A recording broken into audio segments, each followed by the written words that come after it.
नमस्कार छात्रों, आज हम 10वीं हिंदी का सेतु पाठ 14वें दिन का आज का पाठ अंतिम पाठ होगा। कल आपकी घटक कसौटी यानी 15 मार्क का इम्तहान परीक्षा होगी। उसका प्रश्न पत्र आपको टाइम टेबल के अनुसार भेजा जाएगा।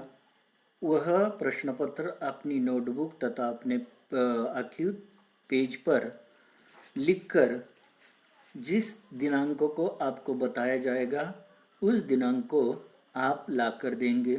सेतु पाठ का अंतिम दिन है 14वां दिन। उसमें 10वीं हिंदी का कौन सा जिक्र इसमें किया है देखेंगे। उसके क्षेत्र में कहा है श्रवण करना। बच्चों ने जो बात कही है अध्यापक ने उसे ज्ञात करना और उसी के साथ साथ भाषण तथा लेखन सुनकर उस पर भाषण करना और जो भाषण किया है वह लिखकर लेना है। अपेक्षित अध्यापक का कौशल्य यानी छात्रों को दोहों के माध्यम से जो बातें आपको प्राप्त हुई है पढ़ लिए हैं उसे छात्र विनम्रतापूर्वक उस मुद्दों को दृढ़तापूर्वक पाठ को मुद्दों को जान लेंगे और उसी की संकल्पना के आधार पर एक कुछ गद्य या संवाद दिया है। वह देखिए, गद्य यानी उतारा एक थोड़ी 4-5 लाइनें ही दी है। उसी पर क्या कहा है देखेंगे हम। उसमें लेखक आपके संबंध में क्या कहते देखेंगे। अध्यापक बच्चों से पूछते हैं, कुछ सवाल के रूप में गद्य उतारा है। मस्त मौला शब्द पर चर्चा करते हैं। मस्त मौला यानी आप जो बातें करते हैं स्कूल में, घर में, मैदान पर मस्त मौला होकर आपको भी कोई शरारती करती हैं उस पर आपको चर्चा करनी है। मस्त यानी जो घुमक्कड़ स्वभाव के होते हैं, यानी इंसान कभी कभी घूमने की आदत रहती है, घूमने के साथ उसके साथ मस्ती भी करना उसके लिए लाजमी होता है। किसे कहा जाएगा घुमक्कड़, यानी जो कोई कार्यवश घूमता है उसे घुमक्कड़ नहीं कहता। कोई उसके पीछे उद्देश्य ही नहीं रहता, वह इंसान हमेशा घुमक्कड़ वृत्ति से मस्त मौला होकर मस्ती के साथ तथा अपनी उर्मी के साथ भटकता है, उसे मस्त मौला कहा जाता है। मस्त शब्द से तैयार होने वाले शब्द, उसमें मस्त शब्द से तैयार होने वाले मस्तखोर या मस्त मौला, मस्ती से रहने वाला या मस्त स्वच्छंदी, इसी प्रकार को हम ज्ञात कर लेते हैं। मस्त शब्द पर छात्रों से चर्चा करेंगे। इसी मस्त शब्द से आपके साथ वार्तालाप करना है। इसका आपने शब्दों के साथ वाक्यों में प्रयोग करने के बाद आप अलग अलग पंक्तियां तथा लाइनें बना सकते हैं। जीवन में मस्ती चाहिए, परंतु वह कब हानिकारक हो सकती है। देखिए, हर एक इंसान के जीवन में मस्ती होनी चाहिए।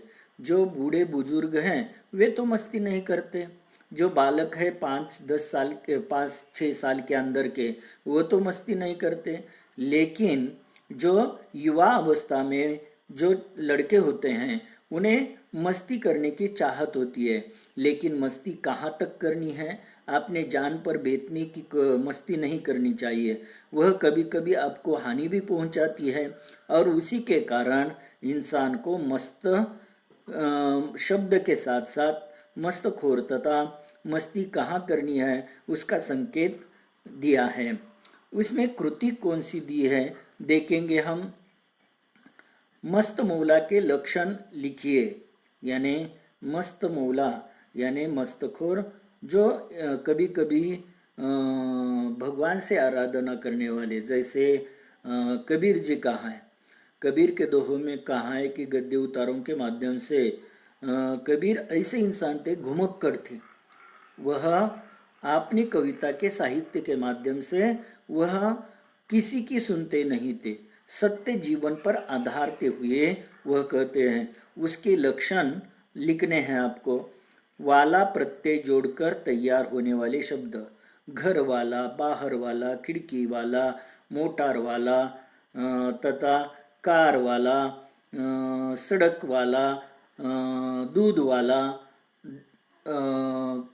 फर्नीचर वाला, ऐसे शब्द, वाला शब्द अंतिम प्रत्यय लगाकर ढेर सारे शब्द दिखाई देते हैं।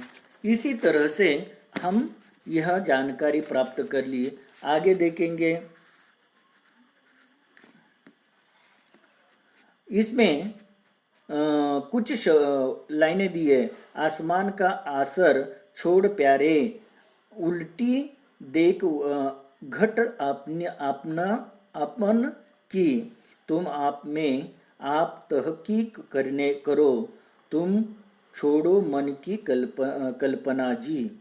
आसमान का आसरा यानी जो आसमान है, छत आपके सिर पर जो आसमान है, अंतराल है, उसे आसरा मानकर छोड़ो प्यारे, यानी उसी के आश्रय से, उसकी दवा से, शांति से हम इस दुनिया में रहते हैं। घर का छत होता है, उसी तरह कोई गरीब इंसान होता है, कोई घुमक्कड़ होता है, कोई इंसान घर द्वार नहीं होता, उस आसमान ही आसरा होता है तथा रहने का वास्तव होता है। उसे छोड़ प्यारे, छोड़ना कहा है। उल्टी देख घट अपनी की। घट यानी उल्टी देखना। घट यानी आकाश में निकलने वाले बादल, उसी को देखना। तुम आप में आप तहकीक करना, खुद को अपने आप में झांक कर देखना। आप अच्छे हैं या बुरे हैं, आपका निरीक्षण, आपका परीक्षण तथा आपकी टिप्पणी तथा आपका अनुकरण दूसरा करता है तो हम कुछ गलत करते हैं या अच्छे करते हैं, उसका जिक्र या तहकीकात आपने खुद ने करनी चाहिए। इसी तरह लेखक ने यहाँ पर बताया, तुम छोड़ो मन की कल्पना जी। आपकी मन की कल्पना, आप मन में कोई अलग अलग प्रकार की कल्पनाएं लाते हैं।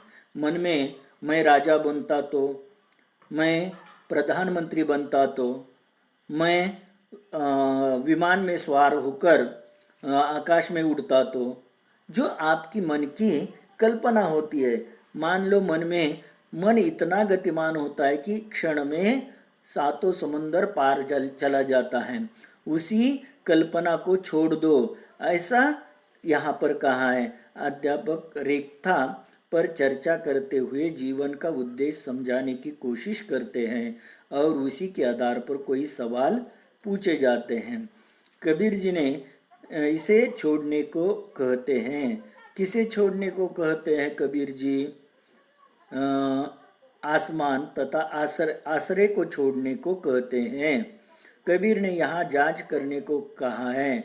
आपको तहकीकात करो, तुम आप और अपने को तहकीकात करो, यानी उससे जानकारी प्राप्त कर लो।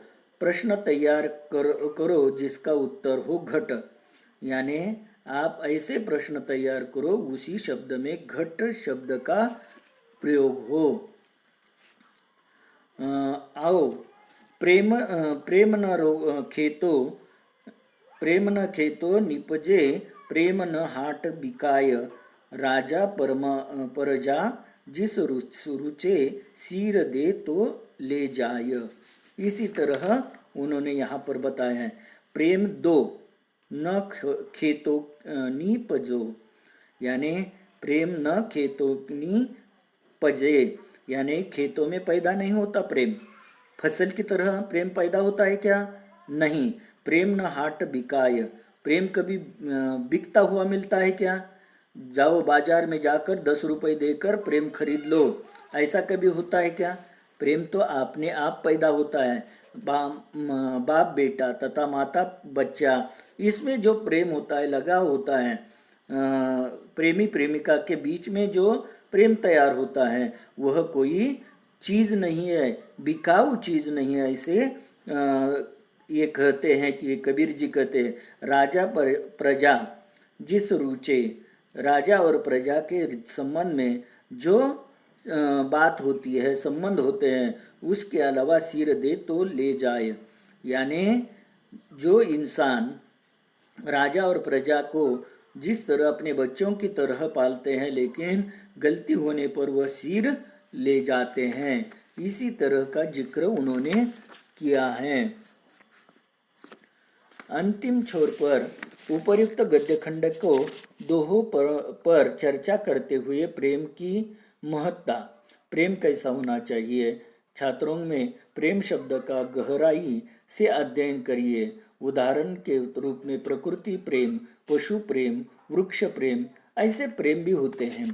प्रेम यानी शब्द का अर्थ संकुचित न लेते हुए कभी अपनी प्रकृति, अपनी मातृभूमि पर प्रेम करते हैं, पशुओं पर प्रेम करते हैं, आपके घर में बिल्ली हो, कुत्ता हो, उस पर प्रेम करते हो ना, गाय हो, भैंस हो, जो प्राणी होते हैं उन पर भी प्रेम करते, पंछी हो उस पर भी प्रेम करते।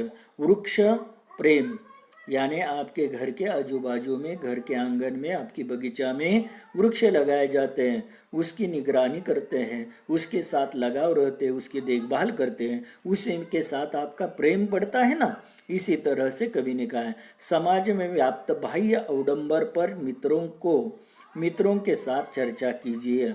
समाज में बाह्य अवडंबर यानी दिखावेपन का, अवडंबर यानी दिखावा, मैं ऐसा हूँ, बड़े बड़े टार्च वाले कपड़े पहनते हैं और बड़ी बड़ी बातें करते हैं, लेकिन करनी और कथनी में अंतर होता है, यह अवडंबर दिखाया जाता है। जो स्टेज पर बोलने वाला नेता तथा इंसान नीचे उतरने के बाद मैं ऐसा कहा ही नहीं, ऐसा अवडंबर फैलाने वाले लोग होते हैं, उस पर चर्चा कीजिए। साने गुरु जी का गीत धर्म तो एक ही सच्चा गीत सुनिए, इसी तरह का है। कबीर ने जन्म की कहानी अंतर्जाल की सहायता से पढ़िए। यानी कबीर के बारे में, उनके साहित्य, उसकी जीवन काल, जीवन यात्रा में अंतर्जाल यानी इंटरनेट के माध्यम से आप जानकारी हासिल करेंगे। इसी तरह ये 14वें दिन का पाठ आपका यहीं पर खत्म होता है।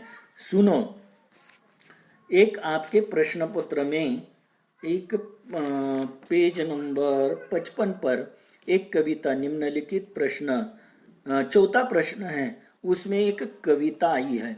उस कविता का जिक्र आपकी पढ़ाई में नहीं आया, इसलिए मैं 15वां दिन यानी और एक दिन, एक पाठ, एक तासिका लेने वाला हूँ।